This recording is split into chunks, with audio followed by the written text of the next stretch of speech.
Like, subscribe and press the bell icon to get notified. Biology class पर फयाज का team, मुझे उम्मीद है कि आप लोग जो अच्छी तरह से एग्ज़ाम्स की तैयारी कर रहे होंगे और अच्छी तरह से जो ना वीडियोस देख रहे होंगे।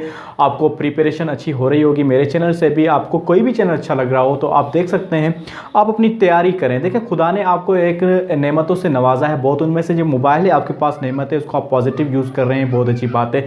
आप प्रॉपरली जो इसको यूज़ करें और अपनी मेहनत करें, इंशाल्लाह आप कामयाब हो जाएंगे। देखिए, खुदा ने जो ना आपको नवाजा है। ऐसे बहुत सारे स्टूडेंट्स हैं जिनके पास मोबाइल नहीं है और जिनके पास जो है इतनी फैसिलिटीज़ नहीं है। खुदा ने अगर आपको ऐसी फैसिलिटीज़ दी है तो आप उसको प्रॉपर यूज़ करें, अच्छी तरह से सारे वीडियोस देखा करें यूट्यूब पे, कहीं से भी गूगल से आप जो चीज़ें देखा करें, आप नोट्स बनाएं और अच्छी तरह से। जब तक आप नोट्स नहीं बनाएंगे, की पॉइंट्स नहीं बनाएंगे, आपको कोई चीज़ याद नहीं रखे। कुछ भी कहीं से भी वीडियो आप, मैं नहीं कहता कि सिर्फ मेरे चैनल पर आप देखें, कहीं से भी आपको फैसिलिटेशन मिलती है तो आप उसको देखें और आप उसके नोट्स बनाएं, आप उसको प्रिपेयर करें और एग्ज़ाम्स आपके अच्छे हो जाएंगे। और देखें, ये बात एक आप ज़रूर याद करें कि हमेशा एग्ज़ाम सेंटर नहीं रहा करें। आपकी नॉलेज जो ना वेस्ट होनी चाहिए, बहुत नॉलेज होनी चाहिए और अच्छी तरह से होनी चाहिए, तो कोई भी एग्ज़ाम, कोई भी टेस्ट दुनिया की हो ना, आप अच्छी तरह से पास कर पाएँ। चलें हम चलते हैं, हमारा नेक्स्ट टॉपिक है जो हम उसको डिस्कस करने जा रहे हैं। हमने वैरायटी ऑफ लाइफ जो है चैप्टर स्टार्ट किया था, जिसमें हमने डिफरेंट एनिमल्स की क्लासिफिकेशन जो स्टार्ट की थी कि किस तरह से क्लासीफाई किया जाता है लिविंग ऑर्गेनिजम्स को। ठीक है, तो हमें पता है कि 1.5 मिलियन स्पेशीज़ है लिविंग ऑर्गेनिजम्स को, तो हमने क्लासीफाई करना है लिविंग ऑर्गेनिज्म को। तो क्लासिफिकेशन किस लिए करते हैं? क्लासिफिकेशन इसलिए करते हैं ताकि हम साइंटिस्ट जो है उसको ईजी हो जाए किसी भी टॉपिक को अंडरस्टैंड करना, किसी भी जो है लिविंग ऑर्गेनिज्म को स्टडी करना और उसको जो है सीक आउट करना। चले हम पढ़ते हैं। आज का हमारा जो टॉपिक है वो है 2 to 5 kingdom system of classification. 2 to 5 kingdom system, 2 to 5 kingdoms. ठीक है, अब हम ये पढ़ेंगे कि किस तरह से 2 किंगडम से 5 किंगडम्स बने। हमने पढ़ा है कि जब क्लासिफिकेशन होती है उसमें सबसे बड़ी जो हायरार्किकल जो क्लासिफिकेशन में से है, टेक्सन है, वो है किंगडम में, मीन्स बड़ा ग्रुप। ठीक है, उसके अंदर 2 किंगडम से, पहले 2 किंगडम हुआ करते थे, अब जो है ना 5 किंगडम्स है। पहले 2 किंगडम्स थे, मीन्स सारे लिविंग ऑर्गेनिज्म को सिर्फ 2 किंगडम्स में डिवाइड किया था। अकॉर्डिंग टू अरिस्टोटल, जो कि बायोलॉजी का भी फादर है और जूलॉजी का भी फादर है, उसी ने जो ना 2 किंगडम सिस्टम ऑफ क्लासिफिकेशन दिया था। उसमें 2 किंगडम्स दिए थे, एक था प्लांट किंगडम, ठीक है, और दूसरा किंगडम जो था वो था एनिमल किंगडम। क्लियर हो गया? पहले ये थे, हम ये पढ़ते हैं कि ये किस वजह से थे और सारा वो। तो ये प्लांट किंगडम और एनिमल किंगडम में जो लिविंग ऑर्गेनिज्म को क्लासीफाई किया था, तो किस वजह से क्लासीफाई किया था? हमें पता है कि बायोलॉजी में जो भी चीज़ होती है ना, असूलों के हिसाब से होती है। जैसे बायोलॉजिकल मेथड पढ़ता है, कोई भी चीज़ हम पढ़ते हैं स्पेसिफिक जो असूल होते हैं उसके हिसाब से पढ़ते हैं। तो प्लांट किंगडम और एनिमल किंगडम में डिवाइड तो किया, लेकिन किस बेसिस पे डिवाइड किया था वो हम पढ़ते हैं कि किस बेसिस पे। ऑन द बेसिस ऑफ कौन से बेसिस थे? बुनियाद किस चीज़ों की, मीन्स लॉजिक कौन सी थी, किस वजह से क्लासीफाई किया था? तो क्लासीफाई किया था on the basis of on the presence और absence of cell wall and chlorophyll. ठीक है, प्रेजेंस और absence of cell wall and chlorophyll, means cell wall और क्लोरोफिल जो हमने पढ़ा है उसके मौजूदगी या गैर मौजूदगी के हिसाब से जो लिविंग ऑर्गेनिज्म को क्लासिफाई, मीन्स इसका मतलब है जिसके पास क्लोरोफिल और सेल वॉल है उसको अलग किया जाए, जिसके पास क्लोरोफिल और सेल वॉल नहीं है उसको अलग किया जाए। हमें पता है जिसके पास क्लोरोफिल होती है वो ऑटोट्रॉफ होते हैं, मीन्स ऑटोट्रॉफ को अलग किया जाए और जो हेटरोट्रॉफ हैं उनको अलग किया जाए। तो इस तरह से क्लासीफाई किया था पूरे लिविंग ऑर्गेनिज्म्स को। अब आप कहेंगे कि फंजाई जो है, फंजाई के अंदर जो है वो सेल वॉल भी होती है लेकिन वो हेटरोट्रॉफ होता है, मीन्स क्लोरोफिल नहीं होती। इस तरह से बहुत सारे ऑर्गेनिज्म, उनको किस किया था? पहले हम पढ़ते हैं क्लासीफाई कौन से ऑर्गेनिज्म को किस किंगडम के अंदर किया था, फिर हम पढ़ते हैं उस चीज़ पे भी कि क्यों, क्या वजहें थी वगैरह, सारा हम कुछ उसके बारे में पढ़ते हैं ना। प्लांट किंगडम के अंदर कौन सी चीज़ें रखी थी? एक जो है प्लांट खुद रखे थे, प्लांट्स को उसके अंदर, ठीक है, उसके अलावा एल्गी भी रखी थी इसके अंदर, ठीक है, और जो साइनोबैक्टीरिया जो है वो भी प्लांट लाइक होते हैं, फोटोसिंथेसिस का प्रोसेस करते हैं, ठीक है, और जो बैक्टीरियाज भी होते हैं, सारे बैक्टीरियाज जो है वो भी इसके अंदर रखे थे, और जो यूग्लेना लाइक प्रोटोजोआ थे वो भी इनके अंदर रखे थे। इसके अलावा फंजाई, जिसके पास सेल वॉल होती है, जिसकी वजह से उसको प्लांट किंगडम के अंदर रखा गया था। अब एनिमल किंगडम के अंदर किसको रखा गया था? एनिमल किंगडम के अंदर एनिमल को, सबको, ठीक है। और एनिमल लाइक प्रोटोजोन जो है, जैसे कि पैरामेशियम वगैरह जो एनिमल लाइक प्रोटोजोन्स, उसको भी इसके अंदर रख दिया था, ठीक है। अच्छा, और अब ये मसला यहाँ पे यह आप खुद सोच रहे होंगे, देखें एनिमल लाइक प्रोटोजोन, एनिमल और जो बैक्टीरिया, फंजा, ये सारे मिक्सअप दो किंगडम्स में किए गए। तो ये बड़ा मसला है कि अब हम साइंटिस्ट को इजी नहीं होगा पढ़ना कि किस तरह से किसको निकाला जाए, किस ग्रुप में से उसको जो है स्टडी की जाए। तो साइंटिस्ट ने सोचा ये जो है कुछ एनिमल्स, कुछ लिविंग ऑर्गेनिज्म जो हैं बड़े डिफरेंट हैं, इनको ना फिट करते हैं प्लांट किंगडम के अंदर, ना एनिमल किंगडम के अंदर टोटली फिट करते हैं। जैसे कि ये तीन जो है ऑर्गेनिज्म से इन्होंने जो ना प्रोटेस्ट कर दी ना, एहतजाज कर दिया कि भाई हमारे हक जो हमें चाहिए, ठीक है, हमारी मांगे भी पूरी करो कि हम जो है ना क्लोरोफिल है हमारे पास, तो हम जो है प्लांट लाइक हैं, और सेलवाल भी है प्लान लाइक के किसी के अंदर हेटरोट्रॉफ लाइक स्ट्रक्चर थी, मीन सेलवाल थी तो क्लोरोफिल नहीं था, क्लोरोफिल थी तो सेलवाल नहीं थी। तो उनको जो ना डिफरेंट चीज़ें थी, तो उन्होंने कहा हमें जो है एक अलग से जो है ना घर बना के दो, हम वहाँ पे रहें। तो उनकी वजह से बड़े मसाइल हल कर लिए थे।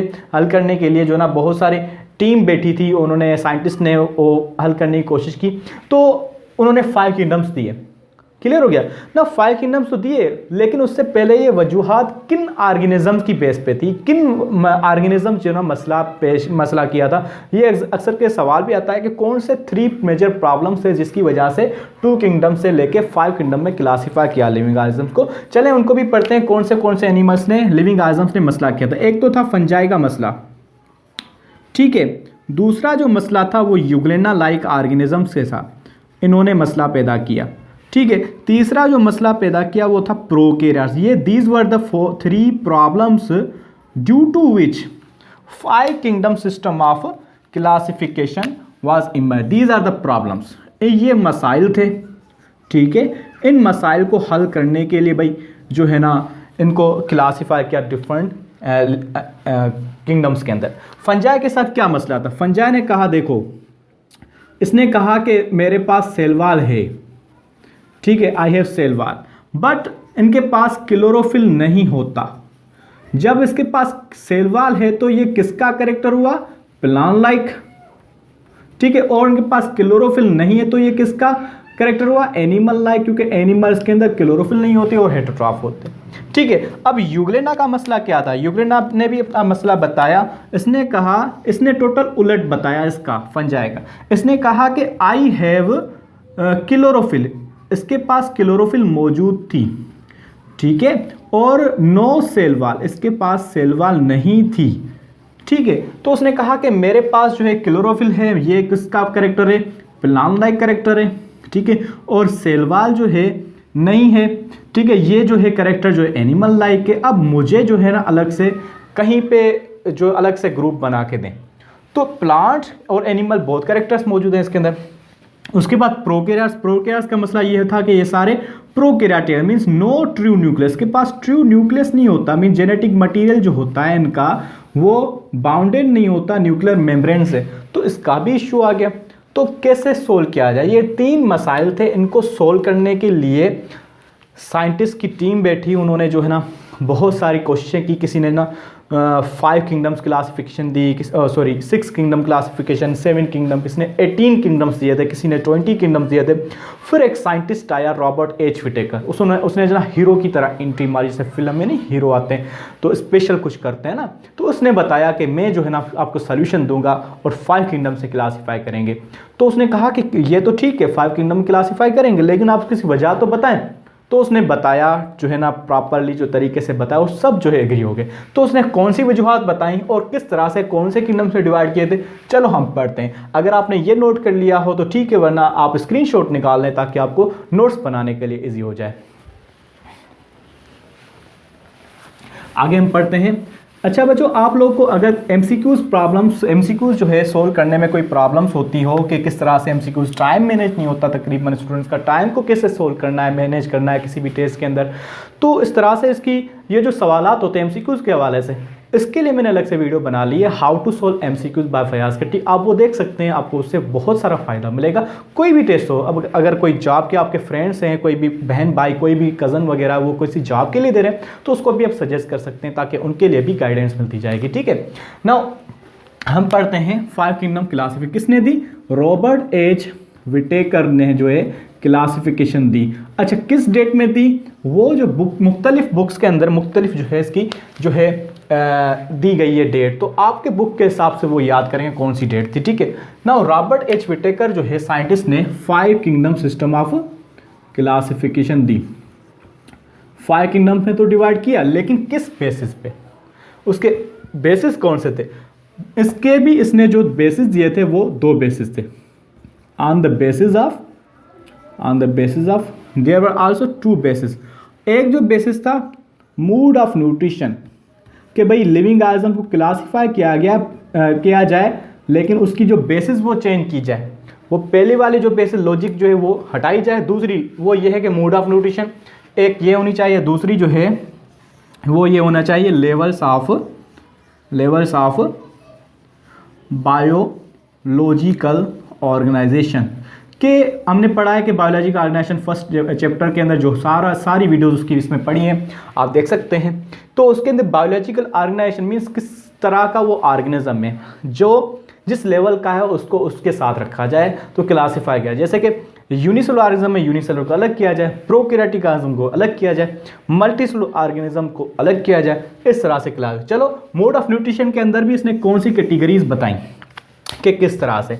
अगर मोड ऑफ न्यूट्रिशन में 2 चीज़ें बताएं, एक ऑटोट्रॉफ लिविंग ऑर्गेनिजम्स, ठीक है, दूसरे हेटरोट्रॉफ।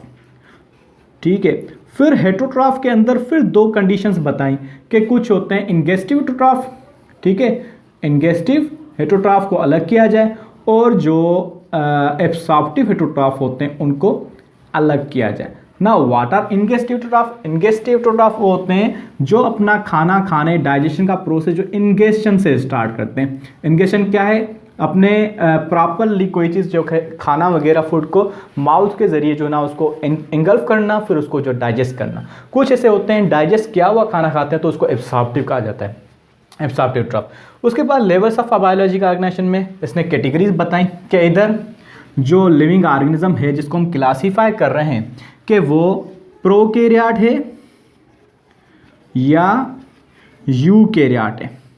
ठीक है, अगर प्रोकैरियोट है तो कौन सा? प्रोकैरियोट्स में होते ही यूनिसेलुलर है तो यूनिसेलुलर। अगर यूकैरियोट है तो कौन सा? वो यूनिसेलुलर होते हैं कुछ यूकैरियोट्स, ठीक है, कुछ यूकैरियोट जो है मल्टी सेलुलर होते हैं। क्लियर हो गया?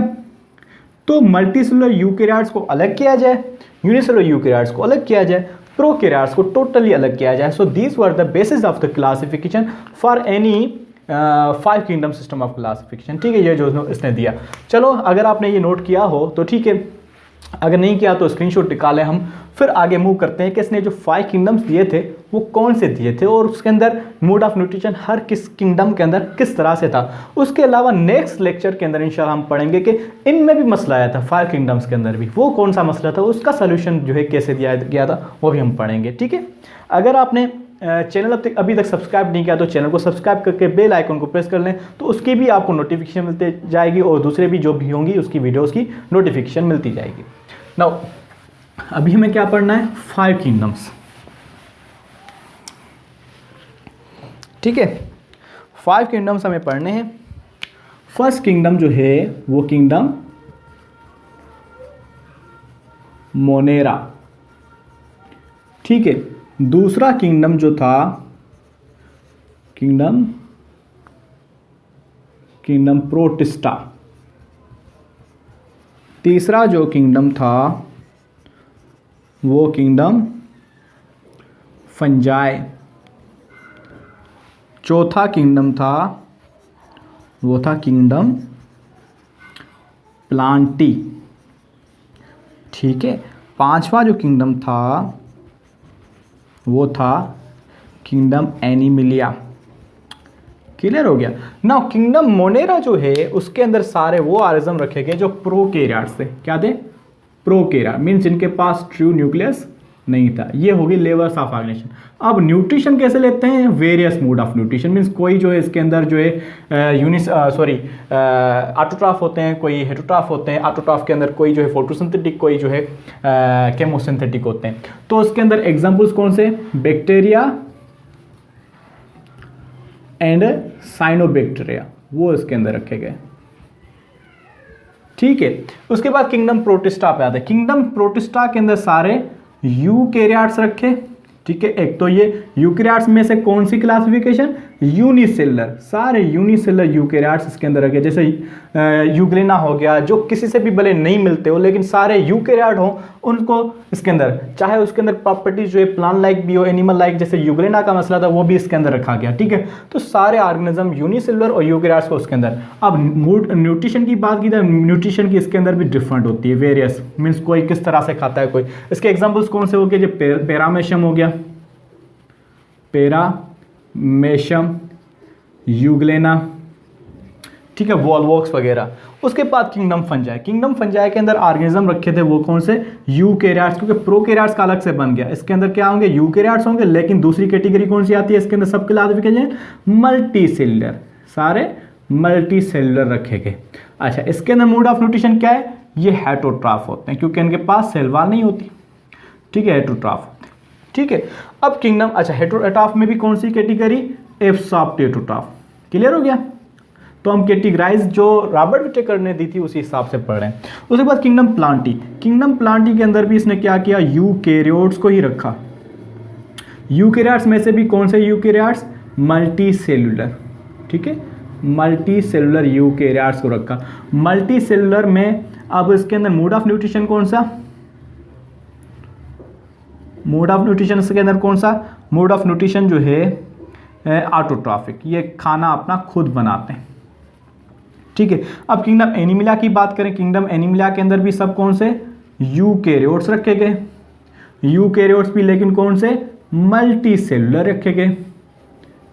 ठीक है, लेकिन इसके अंदर मोड ऑफ न्यूट्रिशन कौन सा? Mode of nutrition ingestive. अच्छा, हेटरोट्रॉफ था क्या? हेटरोट्रॉफ, लेकिन कौन से heterotroph? Ingestive. So this is all about the classification of living organisms from 2 kingdoms to the 5 kingdom system. आपको उम्मीद है कि समझ में आ गया होगा, आपने नोट्स भी बनाए होंगे और थ्योरेटिकली जो इसकी तैयारी कर रहे होंगे। अगर आपको ये वीडियो मेरी अच्छी लगी है तो आप नीचे कमेंट करें, मुझे पता चले कि किस तरह से स्टूडेंट जो है तैयारी कर रहे हैं, कौन से जो है स्टूडेंट जो है मेरे टच में, और उसकी आगे क्या प्रोसेस होगी, प्रोग्रेस होगी वो भी। अच्छा, MCQs जो है हर चैप्टर के भी अलग से अपलोड किए हुए। अगर आपने कोई भी चैप्टर जो ना कंप्लीट करते हैं उसके बाद MCQs अपने आप को असेस करना चाहते हैं तो MCQs भी अपलोड किए हुए आप देख सकते हैं। प्लेलिस्ट बनी हुई है हर किसी की, इंट्रोडक्शन ऑफ चैप्टर जो है, फर्स्ट एंजाइम्स वगैरह, हर जो है चैप्टर की अलग से प्लेलिस्ट बनी होगी। आप देखेंगे तो इंशाल्लाह आपको बहुत फ़ायदा होगा। बहुत बहुत शुक्रिया।